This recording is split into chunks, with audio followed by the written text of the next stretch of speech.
Assalamualaikum warahmatullahi wabarakatuh. Perkenalkan, nama saya Gina Bustina dari kelas 1B, Program Studi Manajemen Pendidikan Islam, Fakultas Tarbiyah dan Keguruan UIN Sunan Gunung Jati Bandung. Setelah saya melakukan wawancara secara virtual, saya mendapatkan informasi mengenai profil Pondok Pesantren Al-Badriyah dan juga penerapan manajemen evaluasi di Pondok Pesantren Al-Badriyah dan penerapan manajemen lainnya di Pondok Pesantren Al-Badriyah. Untuk informasi lebih lanjutnya, mari kita simak video berikut ini. Pondok Pesantren Al-Badriyah yang terletak di Jalan R.A. Mustika, RT 02 RW 06, Tebel Timur Gendangan, Sidoarjo. Sejarah Pondok Pesantren.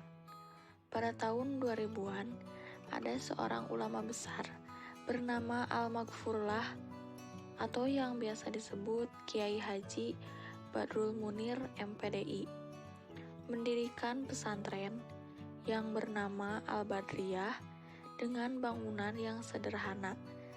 Namun, seiring berjalannya waktu dan mengikuti zaman, pada tahun 2005, pondok pesantren pun mendirikan sekolah dengan berbasis pondok pesantren yang diberi nama Islam Tarbiyatul Badriyah.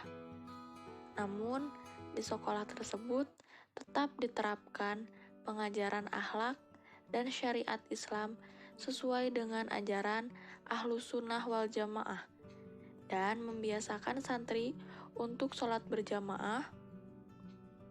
Hal itu diajarkan supaya seluruh santri terbiasa melaksanakan sholat duha.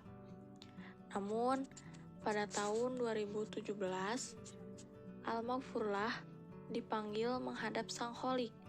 Lalu, sekarang pondok pesantren tersebut diteruskan oleh putra beliau yang bernama Agus Anwaruddin Munir atau yang biasa disebut dengan Guswar. Adapun visi dan misi dari pondok pesantren ini, visinya yaitu cerdas, terampil, dan berakhlakul karimah. Misinya yang pertama, meningkatkan prestasi siswa dalam bidang akademik dan non-akademik. Yang kedua, menumbuhkan penghayatan dan pengalaman ajaran agama dan etika moral sehingga menjadi sumber kedisiplinan, jujur, santun, dan tanggung jawab. Yang ketiga, melaksanakan pembelajaran dan bimbingan secara efektif dan didukung dengan fasilitas sarana multimedia sehingga setiap siswa dapat berkembang secara optimal sesuai dengan potensi yang dimiliki. Yang keempat, meningkatkan dan mendorong keunggulan dalam penerapan ilmu pengetahuan, teknologi, dan seni seluruh warga sekolah. Yang kelima, meningkatkan sikap peduli terhadap lingkungan sekolah yang asri, bersih, indah, hijau, dan nyaman, berwawasan wisata Mandala. Setelah saya mewawancarai salah satu guru di Pondok Pesantren Al-Badriyah mengenai manajemen evaluasinya. Manajemen evaluasi di pondok ini sudah baik dan juga sudah efektif karena setiap bulannya selalu diadakan rapat evaluasi. Tetapi pada saat adanya pandemi seperti ini, pondok pesantren mempunyai beberapa kendala, terutama untuk siswa yang tidak mempunyai fasilitas yang memadai. Tetapi pondok pesantren juga mengupayakan dengan cara memfasilitasi laptop bagi yang tidak mempunyai handphone, dan juga selalu melakukan pengawasan manajemen sekolah, mengadakan diskusi, dan juga para guru atau staf pengajar melakukan seminar atau pelatihan dari sekolah maupun dari dinas. Akan tetapi, pada saat seperti ini juga jadi sedikit menghambat karena sulit untuk melakukan diskusi secara langsung.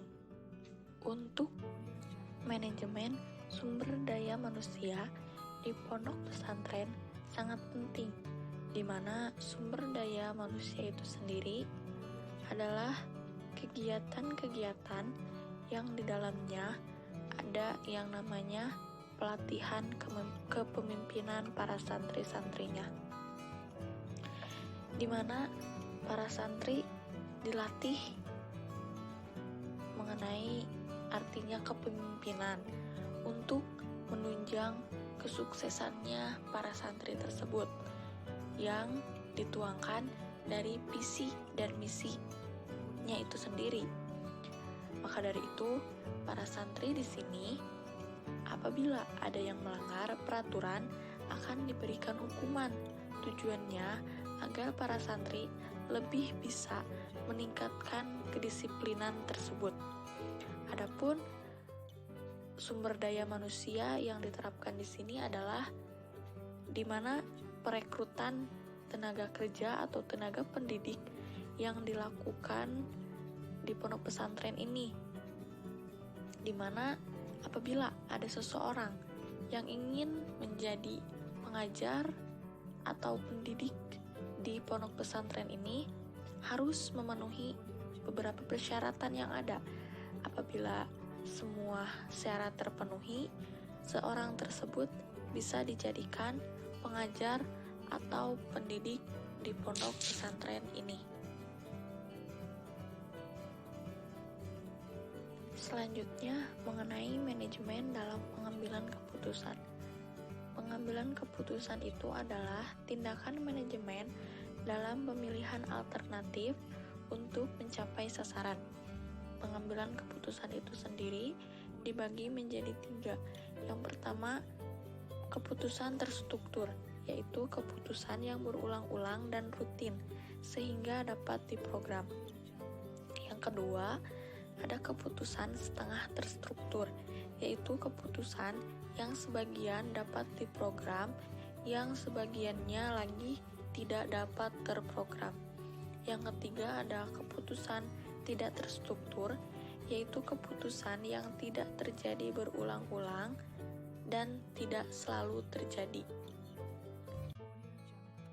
Untuk manajemen sarana dan prasarananya, di pondok pesantren Al-Badriyah ini sudah cukup memadai, diantaranya memiliki gedung bertingkat dan juga memiliki tempat belajar yang layak untuk dipakai, dan juga mempunyai lab komputer untuk melatih para siswanya belajar mengenai teknik komputer atau office yang ada dalam komputer.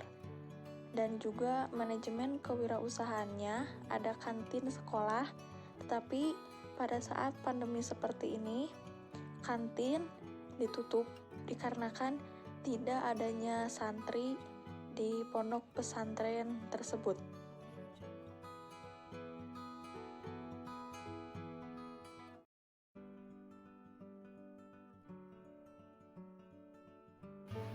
Sekian informasi yang dapat saya berikan. Saya Gina Gustina pamit undur diri. Terima kasih. Wassalamualaikum warahmatullahi wabarakatuh.